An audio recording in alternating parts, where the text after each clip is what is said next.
السلام عليكم، عاملين إيه؟ يا رب تكونوا جميعًا بألف خير وصحة وعافية ورمضان كريم على الجميع. النهارده هاقول لكم وصفة فراخ، تتبيلة فراخ في الفرن مشوية فظيعة، جربوها هتدعوا لي. معايا بصلاية، طماطميتين، كزبرة خضرا، توم، فلفل رومي. الخلطة دي هتودي الفراخ في حتة تانية خالص، حقيقي حلوة جدًا، جدًا. تعالوا بقى نشوف البهارات اللي هنستخدمها معايا إيه. معايا كزبرة، معلقة كزبرة، معلقتين ملح أو على حسب الكمية اللي هتعمليها، معايا معلقة حبهان مفروم مش ناعم أوي يادوب مجروش بس زي ما إحنا شايفين كده، ومعايا فلفل أسمر. الخلطة برضه ما تتزودش عن كده، ما نكترش في البهارات عشان ناخد نتيجة حلوة. كل بقى الخلطة اللي انتوا شفتوها دي مع حبة مَيّة صغيرة في الخلاط تتضرب، مش لدرجة إن هي تتفرم بنسبة 100%، يادوب بس إيه تتضرب، عايزة أحس بطعم التتبيلة. تمام، أنا كده معايا 4 صدور فراخ قطعتهم بالشكل ده، عملت الفتحات اللي انتوا شايفينها دي، دي صدور بالعضم. هاعمل الفتحات لغاية لمّا أوصل للعضم، مش هاشيل العضم بتاعها، مش عايزاها مخلية، أنا عايزاها بالعضم عشان العضمة تكون ماسكة حتة الفرخة معايا وتكون متماسكة، يعني لمّا تحطي للضيف حتة الفرخة قدامه يكون شكلها حلو ومتماسكة مش مهرية معايا. أنا هافتحها الفتحات اللي انتوا شايفينها دي، وفي نفس الوقت يُفضّل إن حجم الصدر ما يبقاش كبير أوي، لإن كل ما حجم الصدر بيكبر بيبدأ ينشف في الفرن.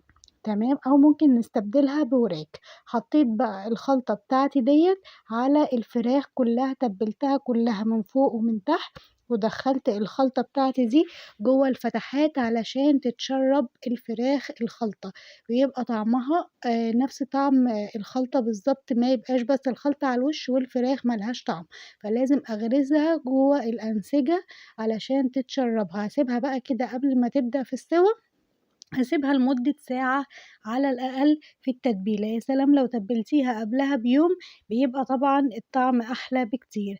هاحطها بقى معايا على البوتاجاز عندي تتشكشك كده شوية زي ما بنقول، هاخلّيها تجيب المَيّة على البوتاجاز، المَيّة بتاعتها كلّها تنزل على البوتاجاز، ممكن أزوّدها حبّة مَيّة صغيّرين علشان أضمن إن الفراخ بتاعتي استوت كويس. طبعًا أنا هاغطّيها بس حابة أورّيكم وهي بتغلي وبتنزّل مَيّتها مع مَيّة البصل، كل دوّة بيغلي بقى مع بعضه بيدّي الفراخ طعم تاني خالص. هنا أنا خلاص الفراخ بتاعتي بدأت تقريبًا تشرب مَيّتها بنسبة 70، 80%، هابدأ بقى إن أنا أنزّلها في الفرن. بُصّوا هي خلاص جابت مَيّتها خالص، فهابدأ بقى إن أنا أنزّلها في الفرن تكمّل سواها علشان ما تنشفش، لازم أسيب في الصينية شوية مَيّة علشان ما تنشفش.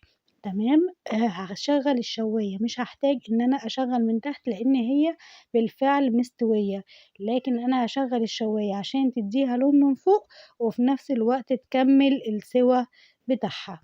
تمام، هنا خلاص هي مش محتاجة تقعد أكتر من كده، أنا هانزّلها بقى على الشواية وأقول لكم شكلها طلع عامل إزاي. ديّة لسه خارجة معايا من الشواية، بُصّوا شكلها يفتح النِفس، شكلها تحفة، عايزة أقول لكم ريحتها كانت قالبة ريحة المطبخ، الكزبرة مع التوم مع البصل مع الفلفل، كل الحاجات دي عاملة قلبان في ريحة الوجبة أو في ريحة الطريقة دي أو الوصفة دي. حقيقي كانت حلوة جدًا، جدًا، والصوص بقى اللي تحت بتاع البصل ده خرافي، بعيش، برُز، حقيقي حلو أوي. عايزة بقى تدّيها طعم المشويات، الفحمية، حتّة فويل عليها زيت وحطّي الفحمية وغطّيها، هتقلب لِك الريحة كإنِّك شاوياها عند حاتي. وده كان شكلها النهائي، عليها الصوص كده من فوق مع طبق رُز أو مكرونة وكل واحد الصدر كده قدّامه، حاجة مشبعة جدًا وحاجة تشرّفِك وطعم حقيقي خيالي. جرّبوها وادعوا لي ودايمًا منوّرينّي في قناتي مطبخ سمر.